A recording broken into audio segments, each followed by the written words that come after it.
Sometimes I'm crazy and I'm misunderstood. You see, I love Jesus, I'm just a little bit hood. But I don't let them judge me, sure can't make me cry. When they ask me what's wrong, this is my reply. You know I'm saved with no filter. Listen, I am saved with no filter. Come on now, let's start the show. Let's start the show. Yes, Jess and Brent. So, I guess when we talk about our struggles with self-love, I know with me, as far as like appearance-wise, if some people gonna be like, what? Like, but for one thing that I struggled with was my size. Growing up. I'm saying what? No, I'm saying what today? Growing up. Just kidding. Because everybody that knows me growing up knowing that I was like this little old thing, skinny, and I used to hate being called skinny. I hated it. I hated when people call me that. You bony. I literally hated it. And I think that it's because people commented on it so much, and whether they meant it in a way to offend me or not, it did. After a while, It started offending me. Like, I hated to even hear it, to the point that whenever I became an adult, even when I put weight on after having kids, if that weight seemed to start slimming down, it's like people would start coming, well, you get back to your size again. And it was just like, it would make me cringe. It would make me cringe. And then I remember saying, like, you would walk up to a fat person and say, hey, you fat. Right. Because you would know that. Most of the time, the ideal thing is to be small. To be small. Right. But we fail to realize that sometimes small people don't want to be small. Right. Because of that. We don't like to hear it. We don't want to hear it. So, that's something that I struggle with, that even now, sitting here, 32 years old, trying to, I work out, trying to get toned up a little bit. But it took to 32 to say, you know what, girl, ain't nothing wrong with you. Right. Love your size. You might not want trying to lose it, but you're losing it. Let's do something else about it. This took 32 years. So, just to say, oh yeah, I struggle with it. People make comments about, I remember it was last year, it was my birthday actually, and a lady made a comment about my weight. It was an older lady, and it was not a compliment. I don't know how she meant it, but it was definitely offensive. And I didn't let it break my spirits or anything like that, but I was like, wow, people really don't care what they say. And we all know, like, I've been very open about, I just had a baby. Well, not just, my baby is almost a year old. I told her to give it time. So my weight is definitely issue for me, because I also was small as a child. I've never been big.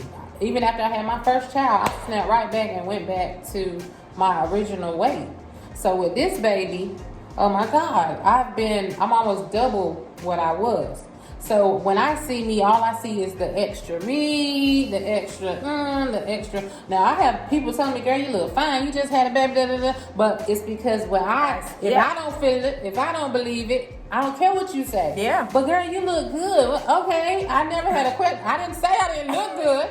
I said I'm bigger and I don't like this way. So that's definitely something that I am still struggling with. That's something that I still am working through. But I've had as a child, I thought I was ugly. I mean, I've gone through all of that. I've gone through all of that. I've been told, but I don't understand why you think you're because it was something that maybe one or two people might have told me that. And because I believed that, that's what it was. And you wasn't going to tell me anything different. And I could clearly look at me and see, well, now I got some pretty eyes and my nose is, But you were still thinking in my heart. And I've dealt with that as well. Right. And so I've gone through just about all the insecurities I think a woman will go through. I don't think I'm ugly now. I think I'm quite gorgeous, And I used to be ashamed to post pictures and things of myself because they say, well, that's arrogant. That's arrogant to do that. You shouldn't do that. That's arrogant. No, I post pictures because I know how I used to be.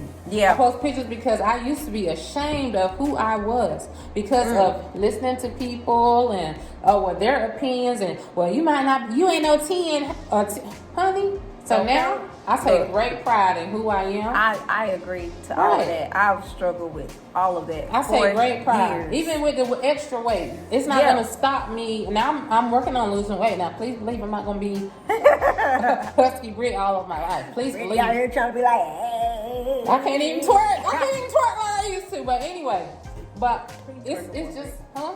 Oh, I twerks for myself. Okay. My husband, he know. But yeah, like it's a constant struggle. And the older you get, like I know older women have insecurities too, wrinkles and graying and all kinds of stuff. It's never ending. But you just have to know, and you have to see yourself the way that God sees you, even physically.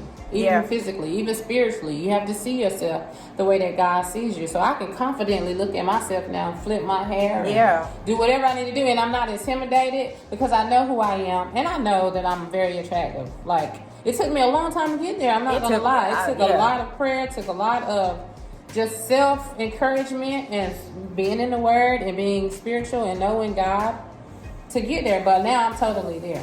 I'm not even gonna lie to you. There's some days that I still have to say those things to myself. There's some days it's never ending. That, you know, especially right here lately, things that has really hit my self-esteem that I have to really look at myself and be like, Jessica, you're still beautiful. Mm-hmm. You're still worthy. Yeah. You still deserve There's this. things that can happen. You still, you know, and so, you know, it's still affirmations that I have to constantly say to myself. Oh, yeah. My daughter is 7. And still, she's in this phase where she likes to nitpick herself. Oh, I don't like my hair. She has the prettiest, beautiful hair. She has beautiful hair. My daughter, same way. And she doesn't, you know, I wish it was straighter, you know. And so I'm sitting here trying to teach this 7-year-old how to love herself. And it's really have me digging into myself. So, and I really do feel like this is God, because I started, like you said, you look in the mirror and you say, oh, I got pretty eyes and stuff. I like to, at night, whenever, you know, I'm cleaning my face and I'm looking at my face, like, you know, I'm getting these little freckles and stuff like that. And it's just like, you know, picking stuff out like, well, you know what, Jessica? You know, you look all right now, you know, and it's just little things about myself that I'm noticing, and not even just my physical appearance, but, you know, qualities, traits that I carry that maybe I didn't always have, or maybe overlooked. Like, well, you know what? That's all right. You know, I love this about myself. Yeah. So, you know, it's just finding little things that I love about myself that I keep reminding myself, look, man, if God sees you, deem you worthy. Even when we don't even think we're deserving, He still. We don't deserve it. If we don't, look, we really don't deserve it. We don't. Look at all the dirt that we've done. Yeah. Yet and still He loves us. Yeah.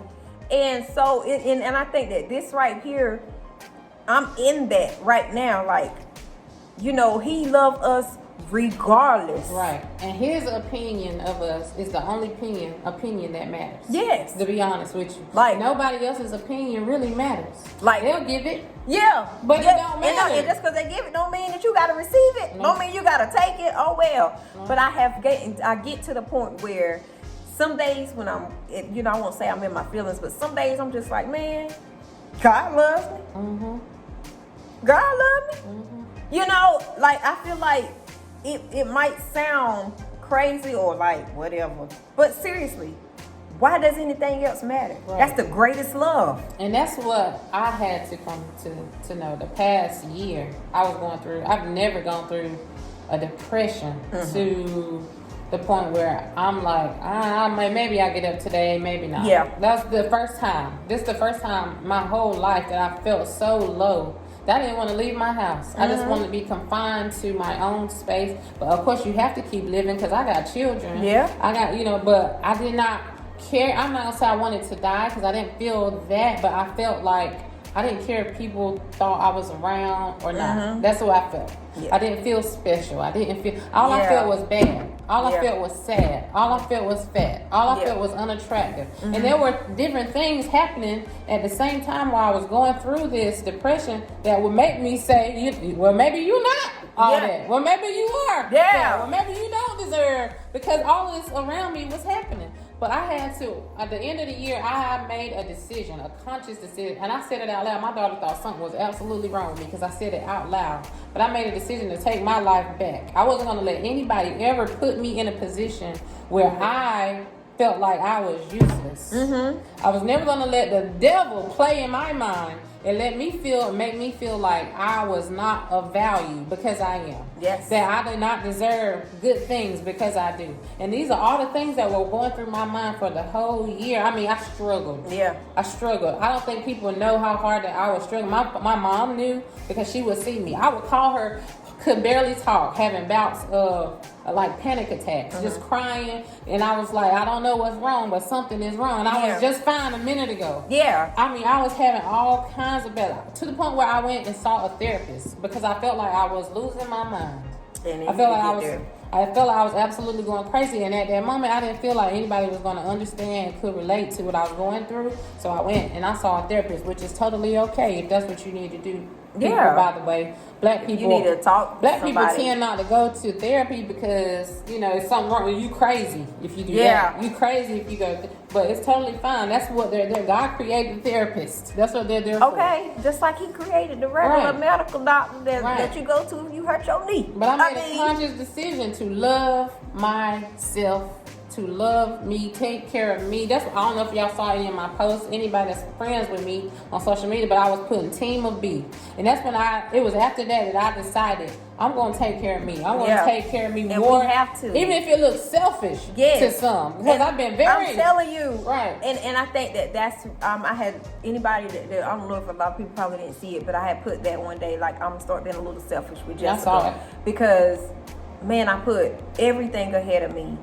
And I'm not saying that I regret taking care of my family or anything like that, but man, I put myself so far at the bottom of that list to the point that I never get to her. Right. I never get to her. And I have dealt with depression for the longest time. I definitely know how it feels to not want to get up out of bed. I remember those days like yesterday, and I had a little fresh out baby and I did not want to get out of bed. I did not, I got out of bed because my kids had to eat. I had a hard time accepting my baby. Like, everybody knew I didn't want any more kids. So that was another thing. On top of everything else, I was not, because of my experiences with my daughter, I was determined I was not going to have any more children, especially not fresh out the gate. Yeah. So not only did I have another baby, but I had them fresh out the gate. Girl, I was upset. Yeah. I was mad at the world. So on top of that, and then going through depression, and then going through in marriage, then going through it with yourself, your body changing. His body ain't changing, but yours is changing. Everything. Girl, I was hot. You hear me? Hot. I was hot. And I'm telling you, it's so easy to put everybody before yourself, especially when you're married, especially when you have children. It is so easy to take care of everything and everybody but you.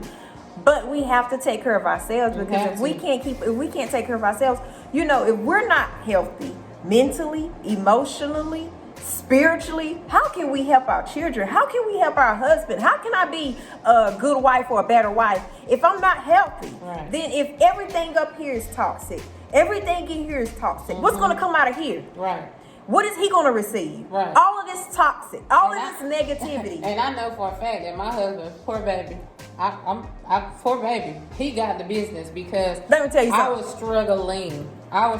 So I know he got a lot of that side of me. Matter of fact, he got the bulk of it because I felt like he caused a lot. Yeah. So I took it to where I thought the cause was, even though that wasn't the right place. And I was emotional because I was going through postpartum, but at the same time, some of that was just bitterness, and some of that was Everything else. Unsaved stuff. Yeah. It was. So I mean, it's a lot of things that we deal with and that we can be real with. And like, some people don't want to express these things because, I'm saved and I'm supposed to. But look, no, this is what I've dealt with, what I've struggled with, and God is still working that thing out for me. And it still goes back to, how do God sees me? How do my Father see me? He wouldn't be happy with the things that I'm saying, and then you go with Lord, no, please remove these things. Remove these things that is not like you, that's filling up my heart. Like it's I really need these things to go. And so as my cousins say, you can't just say, Lord, search my heart and remove anything that is not like you. But you got to start calling these things out by name. Mm-hmm. You gotta, depression. You gotta go. Right, that's what we said about David. Yeah. You can't be ashamed. You gotta own it. You gotta own it because that's the only way you can be free from it is when you own it. That's what I used to tell my husband all the time. You can't be free from something that you won't admit to. Yeah. You gotta admit to. You gotta call that thing out by name. Yeah. Call that thing out by name. Yeah. I got a problem in this area, Lord. Take it. I know. For me personally, one of my biggest things is unforgiveness, and I've dealt with it since a child. Yes. Because I had some things that happened to me that I didn't know I was holding on to because I could talk to the person, I could hug the person, I could be close to the person, I could have a conversation with the person, but in my heart, I held on to some stuff because this person did this to me, this person did this to me, and that thing started to build up in my adult life. Let me tell you something. Making decisions because of that. Yeah. I didn't even realize until I got saved. So think about this thing, people. This is 30 years. I grew up with, you don't even realize why you're the way you are. Because things like that, especially when you can't admit that you're wrong about anything. And I was one of those people, like, I'm right about everything. Okay? You're wrong, I'm right. And that was it. But whenever God really started dealing with me about me, I seen that hurt little girl, that bitterness, that brokenness, that unforgiveness, that grudge that I held towards so many people. I held grudge. Like it made me bitter. I was a walking time bomb. I was a bitter person. And it contributed to everything, the depression. Everything was like, you just think about a bottle. You know how when you have a bottle of soda and you start shaking that bottle up, and when you open it, all of it just come out. That's how I was. And man, when God started showing me how bitter I was, how angry I was, and this was anger and stuff that I was harboring from a little girl. And it made me realize, like, wow, the Jessica that people saw all these years, that was the result of bitterness. That was the result of being toxic and just that brokenness, that unforgiveness that I didn't even know I was carrying. Right. And And it's crazy because for me, I've always been really knowledgeable. For some reason, the Lord gave me the spirit of wisdom early. So I knew I had stuff with me. Yeah. Like, I knew it. So instead of me being bitter and instead of me being angry, I would smile. I would put on a good front. I would put on a good front for you. I act like I was in the best mood, the bubbliest person, but I would go home and just be. And some people could see right through it. Like, if they know you, they can see right through that stuff. But I was the opposite. I didn't want what I felt to be seen physically. You know what I'm saying? But then let something happen, and then like you, I would absolutely explode. It would be like, what in the world? Right. Or I'd make a poor decision that would reflect stuff that I had already been through in my past. So that was the type of person that I was. So now I'm coming out, I say pretty much whatever come out of my mouth, Lord forgive me, I'm still working on it. Still working on that. I'm doing good. Right. I'm doing good though. I do that because when I used to hold that in, that's when I felt that deepness, and it was a heaviness, and I don't like that feeling. So now I'd rather let you know how I feel and apologize later than to hold that in and allow it to become this thing. This is what I told my husband.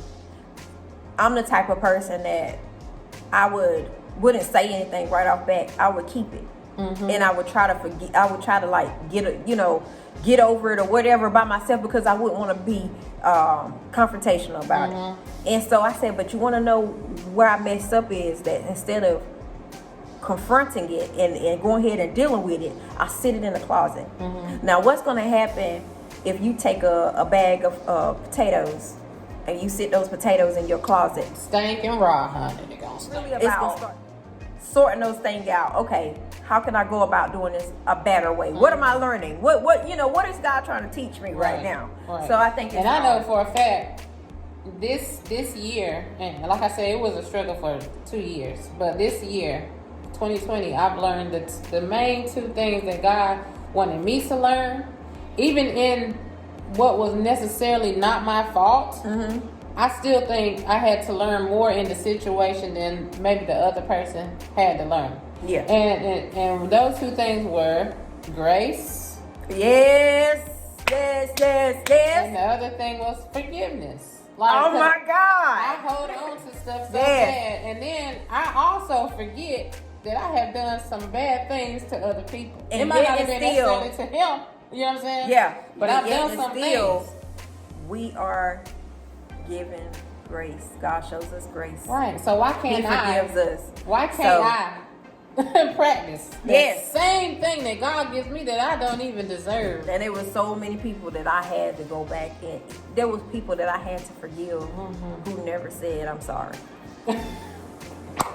Girl, I was just I had And like to I forgive said, people I'm in the middle of that right from now. that 6-year-old, that 5-year-old little girl, that 7-year-old little girl who never heard Jessica, I'm sorry. And probably never will get And it. I will probably never get it. That's the thing. But I had to forgive and I had to move on in order to do this, in order to go on with my walk, because that was stopping me. That was stopping a lot of things. Not just, my spiritual walk, but my personal life altogether. Yeah. It was stopping, it was blocking a whole lot of things. It was Yeah. blocking the way I love. It was blocking the way I had myself in a concrete box. And you find Forever. Right, and you find yourself giving that thing energy when you can be putting your energy into positive Yeah. areas. Because I know that's what I would do. And I'm going to do this. And I'm especially one particular area of my life that I felt like this was not fair. Yeah. And it was regarding my daughter. She didn't deserve that. She did absolutely nothing to anyone. This was not fair to her. Then nobody asked for this. And then this person can go free and do what he wants to, whenever he wants to.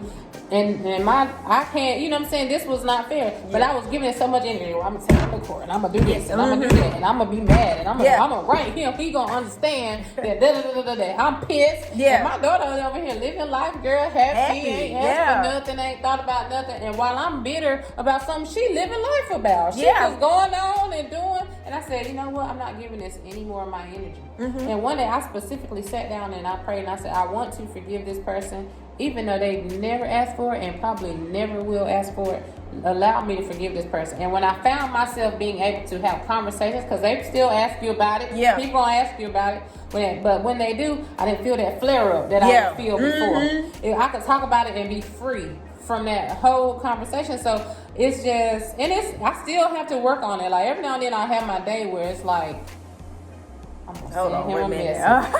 Because I'm pissed today. But every day, it's a battle every day. You're not going to be perfect. Just one day, you pray one day, and then it goes away. No, it's a process. And there's seasons, like, you got to realize that there's going to be, and I heard this on the radio yesterday, and it was just like, oh my God, yes, you're going to have your time where you're in the valley. You're going to have the times where you're on the mountaintop. But please understand that it's going to always go like this. It's gonna always go like this. I don't care how many what I'm trying to say. I don't care how much money you have. I don't care where you are financially. This is still gonna happen. It's still gonna happen. So God is still working. But remember that anytime it's here, it's preparing you from here. Right. So, in order for you to keep growing, it's going to have to keep. Right. You're going to keep going from the valley to the mountain. Right. From And the like valley you to the said mountain. before, when you become Christians, it seems like the trials get harder. It seems like things get more difficult than they would have when you were living a regular, unsaved life, because you're not a threat. Like, you really ain't got no worries. You're not a threat. Like, to you the out there like, yeah. Right. You're doing I exactly mean, you might got a little bit of things going on, but when you really getting serious about your walk, that's going to open the door for a whole lot. Yeah. Because now you're a threat to the enemy. When you out there partying and you out there doing what he wants you to do, you're not a threat, boo. When you out there acting like, you're not saved, so you just out there like, popping bottles and everything like that, you're not a threat. You're not a threat. But when you really start walking in this walk, oh, she's serious this time. Let me start throwing these things at at her. Let me give her this. And the one story in the Bible that I feel like it's a blessing to anybody that read it. When these things start being thrown your way, Job. Read Job. All day. Read Job. Oh my God. Job went through just about everything. Yes. He still was man. That man loved the Lord. He loved the Lord. Hey, boy. He loved the Lord. Y'all love the Lord. I'll tell you that, boy. That man loved I was on there reading like, oh my God. He loved God. Oh. What wrong with I didn't gonna let that happen to Joe. I ain't gonna let it happen to Joe. Joe loved the Lord. It was almost God. Joe loved the Lord so much. I was looking at God like, yo. Job loved the Lord so much, his wife was like, Hey. let me tell you. Curse God and was that Joe? Wait a minute. Curse God and die. Was that Joe? Yeah. See, we're gonna have to look it up. Yeah. I believe that was Joe. His wife told him that. Curse God and die. I believe she did. She did, but he didn't do it. Nope. That man stood on his faith. Yeah. And he got back everything. Plus more. That's the way the world works. Now my thing is, did he get his same wife? Because he said he got back everything. I wonder if he got that same wife. I didn't think she ever went nowhere. Did she go It somewhere? didn't say that she went nowhere. I didn't think she It ever just went said nowhere. She was down. But I don't know. She better be happy that a sanctified man bring forth a sanctified wife. But yeah. Joe, that's the biggest example of being tried and coming out on Let me top. tell you something. Question of the day. Okay. What is our question? Yeah, we've been with y'all. Ooh, we've been talking, running our mouth. It's been about an hour. Yeah, it's been an hour. It's been about an hour. It's been about an hour now. Our question of the day is, what is our favorite scripture and what it means to us? You want me to go first? Or You can wanna go first. Okay, I had to find it because I have so many. I have so many favorite scriptures, but this is one that I find myself using the most with people. And it's Psalms 139, it's 13 and 14. It says, "For thou hast possessed my reins, thou hast covered me in my mother's womb. I will praise thee, for I am fearfully and wonderfully made. Marvelous are thy works, and that my soul knoweth right well."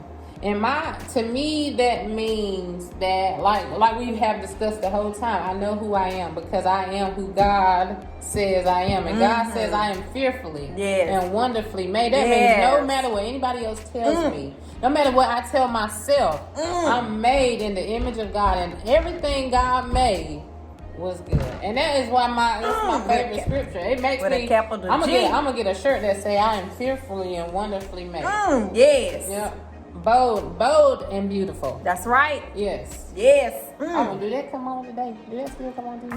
I don't know, but that was a good one. Jot that down. Jot that one on Facebook today. I have a few favorites as well, but I decided to go with this one because for this past year and even now, this is what gets me through. And this is coming from Romans 8:28, and we know that all things work together for good to them that love God, to them who are the called according to His purpose. And for me, that's saying like, the devil can't touch you without God allowing it. And so if God is allowing it, then there's something that you have to learn from it. Right. That it's going to work together for your good. So it doesn't matter what it looks like now. Right. We have to realize that what we see with our eyes right now, that's the way we see it, but it's not the way God sees it. And so we have to really look like, Lord, what are you trying to teach me in this situation? What am I supposed to learn? Right. What am I supposed to learn? What are you trying to teach me? But at the end of the day, I know that if I stand on His promises, if I stand on His word, that I'm going to come out on the other side. It's working for my good. No matter what it looks like right now, no matter how hard you want to cry sometimes, no matter how hard you feel like you want to just throw everything away, throw the kids away, the house, the husband, everything away, the job, everything, the whole job. that is still working for your good. And so that is what's keeping me afloat right now. That's what has kept me afloat. I feel like the whole year going back to that scripture, and so that's the reason why it's my favorite for today. All right. So overall, we just want to touch on what we basically went over: self-love, we went over self-worth, and we went over what it means to be righteous and young. Okay. So if you just go back and watch it, you might have to watch it a couple times, but I believe something in this video will help you. And what we want you to do really is to love yourself, girl. That's right. Love yourself, girl. Yourself, because you are loved girl. by the Most High. Right. And the his opinion of you the King of Kings, is the only opinion that really matters. the Lord of Lords. Yes, look at her. Look at her. She done got. He love you, girl. Love yourself. The way he love you. Cause he love you. Look at yourself. Turn to your neighbor and say, I love me. I love me. Seriously, God loves you, girl. So you gotta love yourself. It doesn't matter what the enemy's throwing at you. It don't matter what the word says. It matters what the word says. And so, on that note, we'll see you next video. We see y'all next week. Hold on, we gotta tell them we're here. Oh, and I'm Jessica Rochelle. I'm Brittany Y'all. See, she Bye, want me y'all. to twerk, but I ain't gonna do it. No, I Bye. don't.